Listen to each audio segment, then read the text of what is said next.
Bismillahirrahmanirrahim. Assalamualaikum warahmatullahi wabarakatuh. Waalaikumsalam Waalaikumsalam. warahmatullahi wabarakatuh. Ya. Sehat semuanya? Alhamdulillah sehat Umi. Sehat ya. Setelah beberapa minggu ya dari ujian kemarin kita tidak saling bertegur sapa ya karena ya pembelajaran juga kemarin sempat karena Umi sakit, jadi kita sempat terhenti pembelajarannya. Ini akan kita lanjut kembali. Ya, puji syukur kepada Allah Subhanahu wa taala yang selalu memberikan kita kesehatan sehingga kita bisa bertatap muka kembali walaupun masih dalam via Zoom seperti ini. Selawat dan salam kepada Nabi Muhammad SAW. Ya, semoga semuanya pada sehat semua ya, keluarga juga pada sehat. Oke, akan saya share terlebih dahulu nak PPT-nya.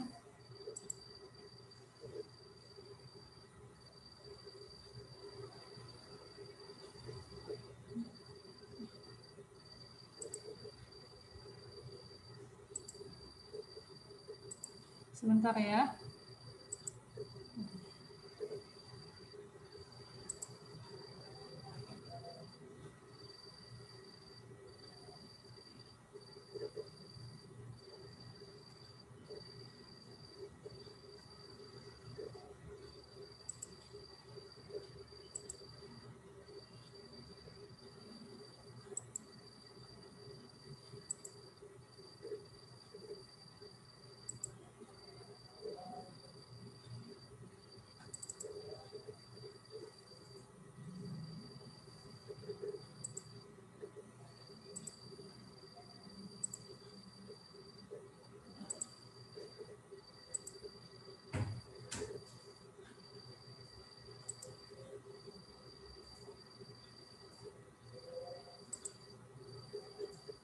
Kelihatan nak? Kelihatan Umi. Kelihatan Umi. Kelihatan ya. Oke, hari ini kita akan membahas tentang bab hubungan internasional. Ya, jadi di dalam hubungan internasional ini nanti kita akan membahas tentang bagaimana tahapan-tahapan dalam melakukan kerjasama internasional. Ya, saya lanjut.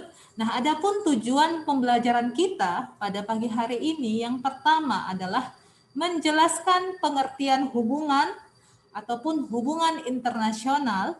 Yang kedua, menjelaskan bentuk-bentuk hubungan internasional.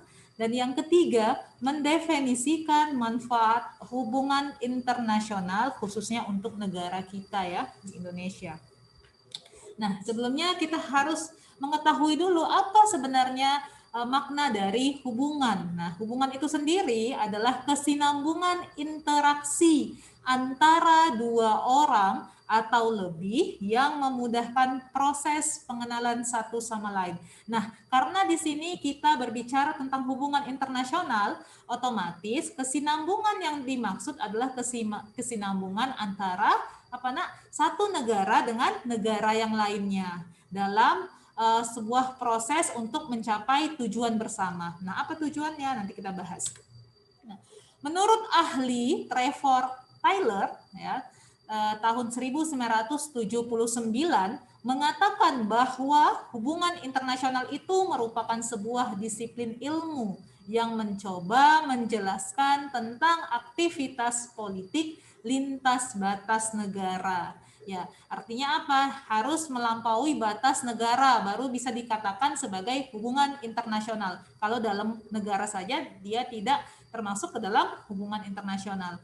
Nah, sedangkan si Simon Brown ya tahun 1988 berpendapat bahwa hubungan internasional itu adalah sebagai studi tentang pola tindakan dan reaksi antara negara-negara yang berdaulat ya, sebagaimana direpresentasikan oleh elit pemerintahannya. Artinya kalau si Simon Brown ini mengatakan bahwa hubungan itu adalah antara negara yang sudah berdaulat, artinya yang sudah diakui kemerdekaannya oleh negara-negara lain. Itu kata si Simon Brown. Nah, sementara menurut Renstra itu adalah rencana strategi pelaksanaan politik luar negeri Indonesia. Jadi kata si menurut si Rensra, hubungan antar negara ataupun antar bangsa adalah dalam segenap aspeknya yang dilakukan suatu negara dalam meliputi semua aspek. Aspek apa saja itu? Ya, biasa ya, nah aspek politik, ekonomi, sosial budaya, pertahanan dan keamanan ya kan, dalam mencapai tujuan nasional bangsa itu sendiri. Itu menurut si Rensra. Nah, sekarang kita ambil kesimpulan, apa sebenarnya yang dimaksud dengan hubungan internasional? Nah, hubungan internasional itu adalah hubungan antar negara ataupun antar individu dari negara yang berbeda. Ya, nah, artinya dari antara negara satu dengan negara yang lain dalam bidang tertentu. Bidang apa tadi? Itu tadi ya, bidang politik, sosial budaya, ya karena pertahanan, keamanan, dan untuk mencapai kepentingan kedua belah pihak. Artinya yang diuntungkan bukan hanya negara satu negara saja, tetapi kedua negara yang melakukan hubungan internasional itu sendiri. Sampai sini bisa dipahami? Bisa, Umi. Oke. Umi. Ya, kita lanjut. Nah, konsep dan pola hubungan internasional. Jadi, hubungan internasional itu sendiri memiliki konsep dan polanya. Jadi, ada 3 pola nanti yang harus kita pelajari. Nah, ini dia. Pola yang pertama adalah pola penjajahan. Jadi, pola penjajahan di sini dikatakan bahwa hubungan antar bangsa itu sendiri dalam bentuk eksploitasi dan dominasi ya, antara negara yang menjajah dan negara yang dijajah. Nah, jadi pola ini menimbulkan hubungan sebab akibat, itu dia. Jadi akibatnya karena akibat sistem kapitalisme yang rakus. Jadi contohnya misalnya Indonesia yang pernah dijajah oleh Belanda, ya. Jadi ada hubungan pola penjajahan di sini. Untuk apa dia? Tujuannya untuk meraup keuntungan di bidang ekonomi ataupun geopolitik. Misalnya pelebaran wilayah, seperti itu dia. Dalam rangka untuk mengejar kekayaan negara yang menjajah. Itu artinya ya, pola penjajahan. Selanjutnya adalah pola ketergantungan. Nah, pola ketergantungan di sini maksudnya adalah hubungan antar bangsa di mana nasib negara yang satu bergantung kepada negara yang lain. Nah, contohnya adalah negara maju dan negara berkembang. Nah, Indonesia masih tergolong ke dalam negara apa nak? Berkembang ya. Ya, ke dalam negara berkembang. Artinya pola ketergantungan di sini adalah saling pinjam modal misalnya. Nah, Indonesia juga dikenal negara yang memiliki utang dengan negara lain ya nak ya. Artinya pinjam defisit, Mem. Iya, pinjam modal seperti itu dia. Ya, itu makanya disebut dengan pola ketergantungan. Ini adalah pola di dalam hubungan internasional. Itu biasa nak. Jadi negara yang miskin meminjam modal kepada negara yang kaya ya. Atau misalnya dalam segi perdagangan juga, negara yang berkembang yang belum bisa misalnya memproduksi barang-barang teknologi yang bisa dihasilkan di negara sendiri, dia misalnya harus mengimpor dari negara luar ya, karena pola ketergantungan itu sendiri. Yang ketiga adalah pola sederajat. Pola sederajat. Jadi yang dimaksud dengan pola sederajat adalah hubungan antar bangsa yang egaliter ya. Jadi egaliter ini artinya sama rata, selevel dan dilakukan dalam rangka untuk mencapai tujuan bersama. Artinya di sini tidak ada negara yang superior, tidak ada negara yang inferior, semua negara sama, sederajat ya. Sederajat negara merdeka yang berdaulat. Seperti itu yang dimaksud dengan pola sederajat. Nah, selanjutnya adalah sarana hubungan internasional. Jadi ada beberapa sarana, ada 4 sarana dalam hubungan internasional. Yang pertama itu ada propaganda namanya. Jadi propaganda di sini adalah usaha yang sistematis yang dilakukan untuk mempengaruhi pikiran dari negara lain, emosinya, tindakan kelompok demi memenuhi kepentingan masyarakat ya, ketimbang pemerintahannya. Jadi ada usaha untuk mempengaruhi pemikiran suatu bangsa demi kepentingan yang ingin dicapai oleh negara lain. Itu dia. Selanjutnya adalah diplomasi. Jadi dalam hubungan internasional pasti ada yang namanya diplomasi. Diplomasi inilah suatu usaha untuk menjalin hubungan dengan negara lain dalam hal politik.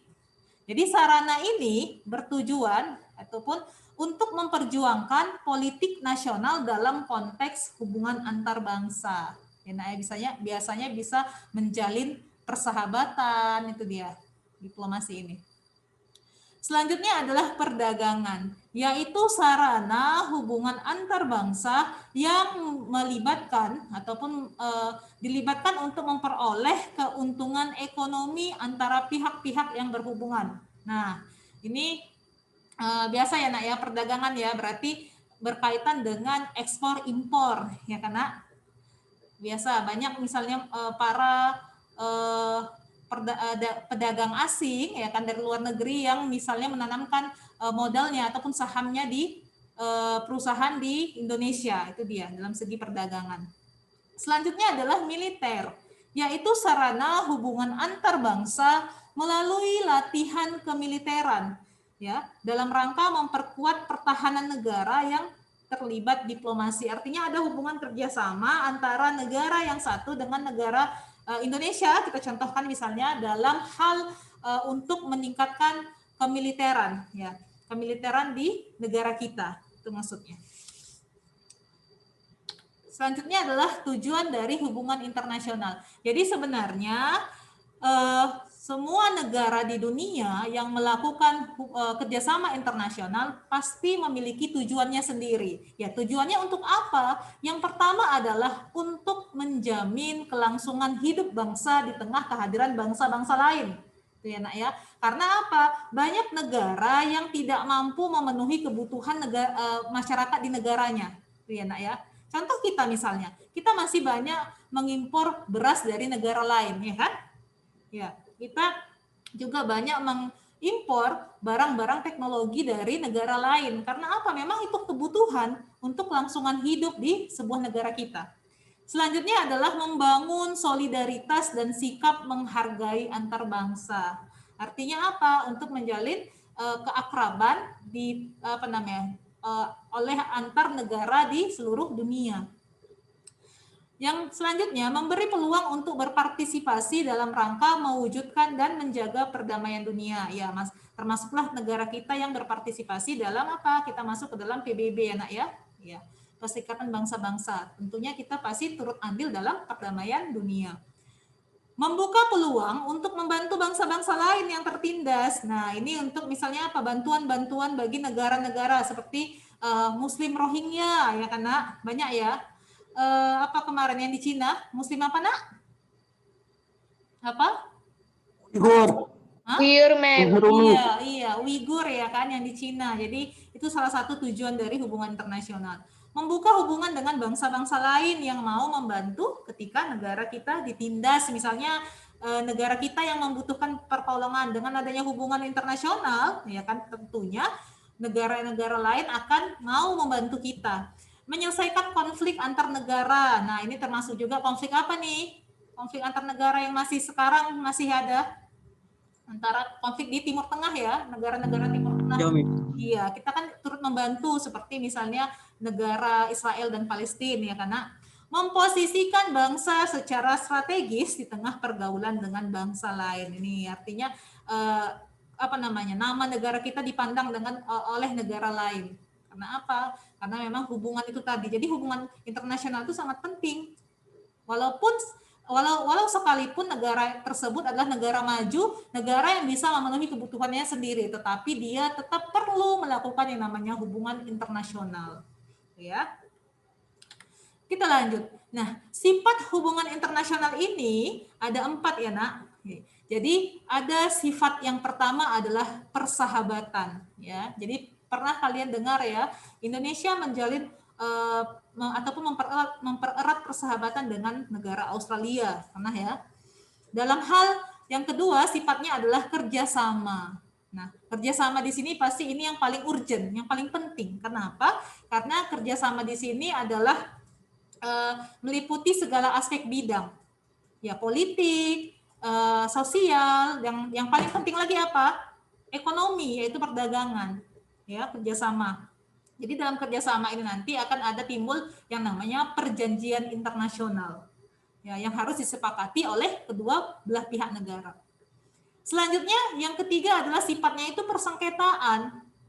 Nah, persengketaan ini juga terjadi akibat misalnya pengkhianatan sebelah pihak ataupun salah satu negara yang telah melakukan hubungan ataupun perjanjian internasional, ya, atau biasa disebut dengan one prestasi namanya di dalam hubungan internasional. Jadi bagi negara yang melakukan one prestasi, maka bisa timbul sifat persengketaan di antara kedua belah pihak.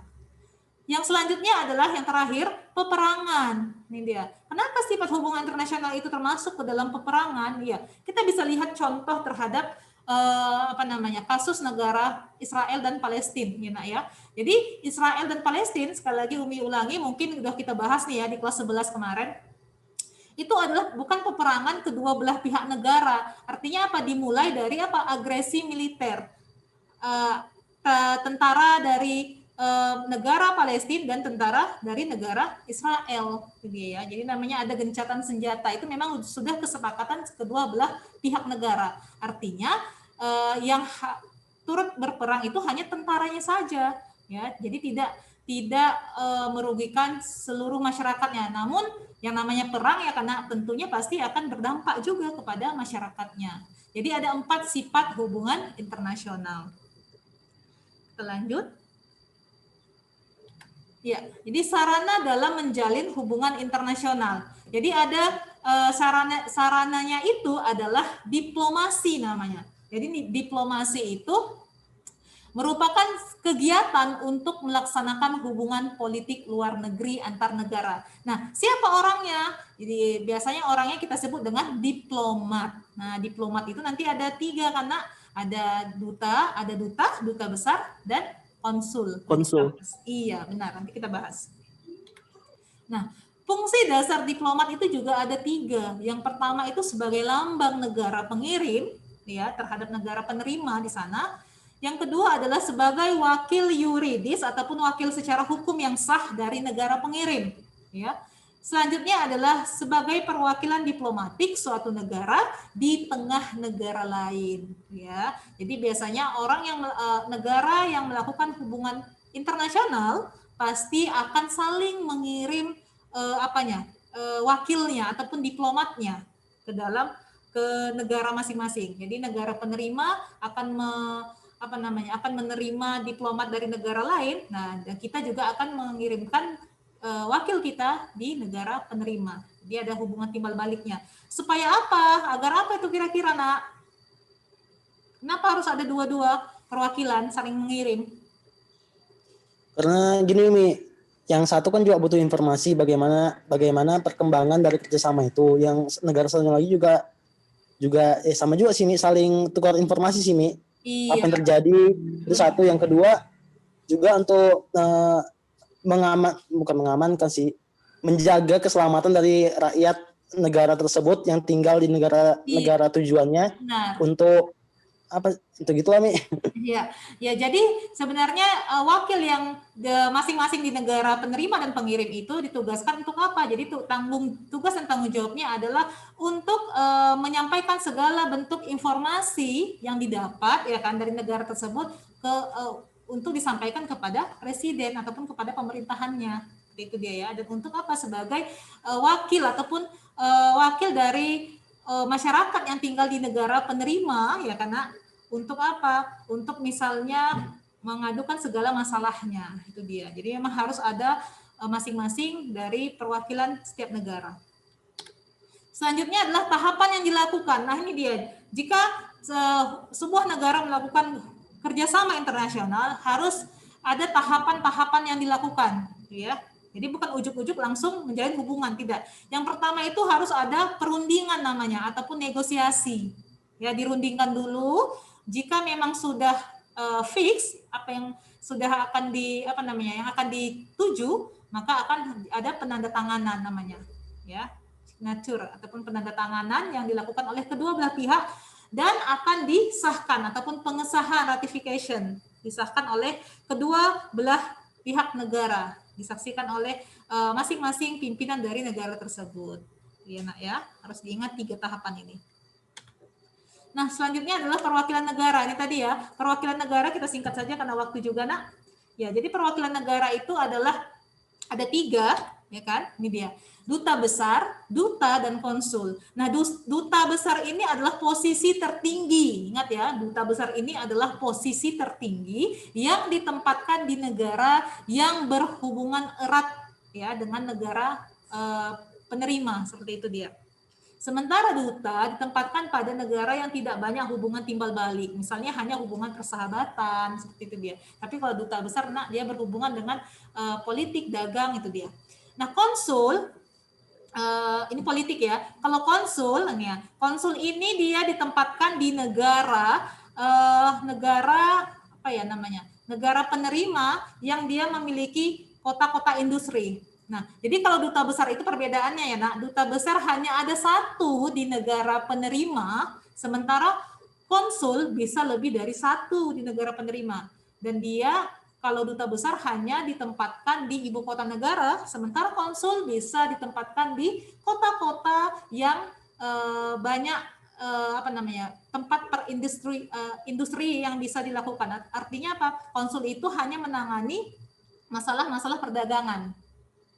Dagang, sosial, budaya itu ditangani oleh konsul. Sementara duta besar hanya khusus menangani masalah politik saja. Sampai sini bisa dipahami? Bisa, Umi. Iya, ada yang mau ditanyakan?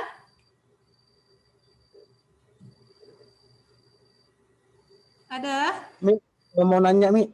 Iya, boleh. Mengenai tadi, Mi, yang 4 aspek itu, Mi. Yang salah satunya ada persengketaan. Itu contohnya kayak mana ya, Mi? Oke, persengketaan. Contoh yang mana ini, Bri? Kita balik ya. Yang 4 aspek itu yang sebelumnya, Mi. Iya. Ya tadi kan udah Umi jelaskan kan, yang pertama persahabatan. Misalnya hubungan antara negara A dengan negara B yang menjalin hubungan persahabatan. Kerjasama ini dalam bidang sosial budaya, politik, perdagangan, ekspor impor, ya kan? Atau misalnya warga negara kita yang bekerja dengan negara lain. Nah itu dia. Pengiriman warga negara Indonesia kan ada ya, Nak ya. Kalau persengketaan itu tadi ini, persengketaan ini bisa timbul akibat adanya pengkhianatan ataupun manifestasi oleh salah satu negara yang melakukan perjanjian internasional. Kalau peperangan, nah peperangan ini bisa dilakukan bagi negara yang bersepakat untuk melakukan agresi militer. Contohnya antara Israel dan Palestina. Begitu, Amri. Bisa dipahami, Nak? Bisa? Bisa, Umi. Iya. Ada lagi yang mau ditanyakan? Kalau tidak ada, kita tutup. Pas ya? Oke ya, Nak. Jadi boleh dibaca ulang lagi nanti modulnya, ya kan? PPT-nya di psikologi. Ya mudah-mudahan apa yang saya sampaikan bisa menambah wawasan kalian dan tetap rajin membaca modul-modul yang diberikan oleh guru-gurumu, ya bukan hanya saya saja, tapi semua mata pelajaran yang lain. Oke, terima kasih. Tetap jaga kesehatan. Saya akhiri dengan Assalamualaikum warahmatullahi wabarakatuh. Waalaikumsalam warahmatullahi wabarakatuh. Thank you, Mi.